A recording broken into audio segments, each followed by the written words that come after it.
বাংলাদেশের সনাতন ধর্মাবলম্বীরা নির্যাতনের শিকার হচ্ছেন এমন ভুয়া গল্প সাজিয়ে ভারতে স্থায়ী হওয়ার চেষ্টা করেছিলেন চট্টগ্রামের এক হিন্দু দম্পতি। অবৈধ অনুপ্রবেশের দায়ে সম্প্রতি তাদের আটক করেছে ত্রিপুরা পুলিশ। এরপর পুলিশের জিজ্ঞাসাবাদে বেরিয়ে আসছে চাঞ্চল্যকর সব তথ্য। বিস্তারিত জানাচ্ছেন মেহেদী হাসান। ধর্মীয় বৈষম্য, জমিজমা সংক্রান্ত বিরোধ এবং অত্যাচার নির্যাতনের অভিযোগ এনে বাংলাদেশ থেকে প্রতিবছর বহু সনাতন ধর্মাবলম্বী দেশ ছেড়ে ভারতে পাড়ি জমান। ঠিক এই পরিস্থিতিকেই অনেকে ঢাল বানিয়ে ভারতে স্থায়ী হওয়ার চেষ্টা করেন। আর সেই চেষ্টার অংশ হিসেবে এবার ভুয়া নির্যাতনের গল্প সাজানোর এক অভিনব অভিযোগ সামনে এসেছে। সম্প্রতি ত্রিপুরায় আটক এক বাংলাদেশি দম্পতির জিজ্ঞাসাবাদে উঠে এসেছে তেমনই তথ্য, যেখানে পুলিশ দাবি করছে বাংলাদেশে কোনো হুমকির মুখে না থাকা সত্ত্বেও পারে সহজে আশ্রয় পাওয়ার উদ্দেশ্যে তারা এই বানোয়াট নাটক সাজিয়েছিলেন। প্রাথমিক জিজ্ঞাসাবাদে তারা জানায় যে শিলাছড়ির দিক থেকে তারা কিছু ফ্যান্স বাংলা ছিল, ওই দিক দিয়ে তারা এসেছে।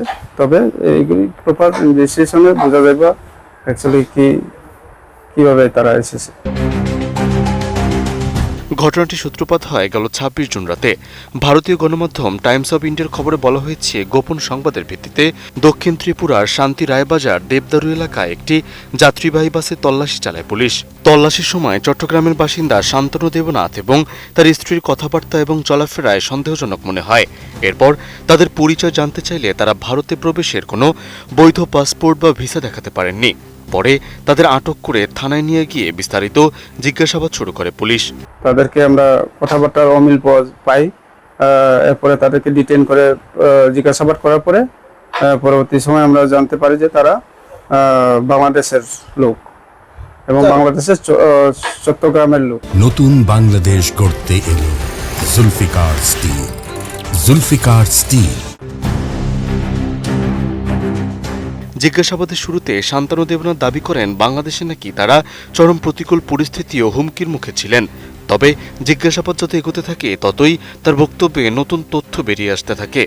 এক পর্যায়ে তিনি স্বীকার করেন তারা গোমতী জেলার শিলাছড়ি সীমান্ত দিয়ে অবৈধভাবে ভারতে প্রবেশ করেছিলেন। শুধু তাই নয়, সীমান্ত পাড়ি দেওয়ার পরিকল্পনাও আগে থেকেই করা ছিল বলে তিনি জানান। আমাদের ওখানে সমস্যা ছিল কিছু, যার কারণে পরিবারকে বলে পরিবারকে অন্য জায়গায়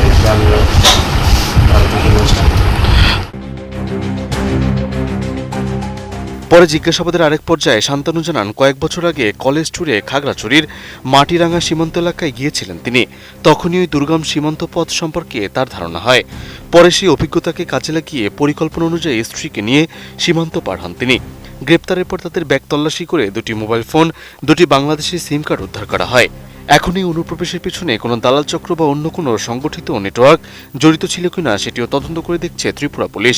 4-5 বছর আগে একবার কলেজ থেকে পিকনিকের জন্য ওখানে গেছিলাম, যার কারণে আমার একটু চিনা আছে। তো ওখান থেকে ওখানে মানুষরা তখন বলতেছিল যে এদিক দিয়ে ভারতে আপ ডাউন করে মানুষ। তো এটা আমার মাথায় ছিল। তো এখন বিপদের সময় ওকে বললাম যে একটা জায়গা চিনি আমি, চলো ওদিক দিয়ে, যদি ওদিকে যাই ওখানে যদি আসতে পারে। এদিকে বাংলাদেশ থেকে সনাতন ধর্মাবলম্বীদের দেশত্যাগ নিয়ে দীর্ঘদিনের গবেষণায় ভিন্ন একটি বাস্তব চিত্র উঠে এসেছে। ঢাকা বিশ্ববিদ্যালয়ের অর্থনীতি বিভাগের অধ্যাপক ডক্টর আবুল বারকাতের গবেষণা অনুযায়ী 1964 থেকে 2013 সাল পর্যন্ত 50 বছরে বাংলাদেশ থেকে 1,13,00,000 হিন্দু ধর্মাবলম্বী মানুষ দেশত্যাগ করেছেন। তার গবেষণায় বলা হয়েছে বছরে গড়ে 2,30,612 জন এবং দিনে গড়ে 632 জন হিন্দু দেশ ছাড়ছেন। একই গবেষণায় শত্রু অর্পিত সম্পত্তি আইন, জমিজমা সংক্রান্ত বিরোধ, নিরাপত্তাহীনতা এবং পারিবারিক কারণে দেশত্যাগের প্রধান কারণ হিসেবে উল্লেখ করা হয়েছে।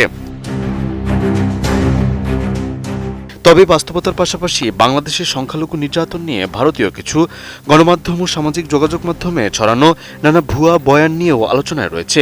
সংশ্লিষ্টদের মতে এই ধরনের প্রচারণা আগে থেকেই ছড়িয়ে থাকায় অবৈধভাবে ভারতে প্রবেশের পর কেউ কেউ একই ধরনের গল্প তুলে ধরে সহানুভূতি বা আশ্রয় পাওয়ার চেষ্টা করেন। ত্রিপুরায় আটক এই দম্পতির ঘটনাও সেই আলোচনাকে নতুন করে সামনে এনেছে। মেহেদী হাসান, এটিএন নিউজ।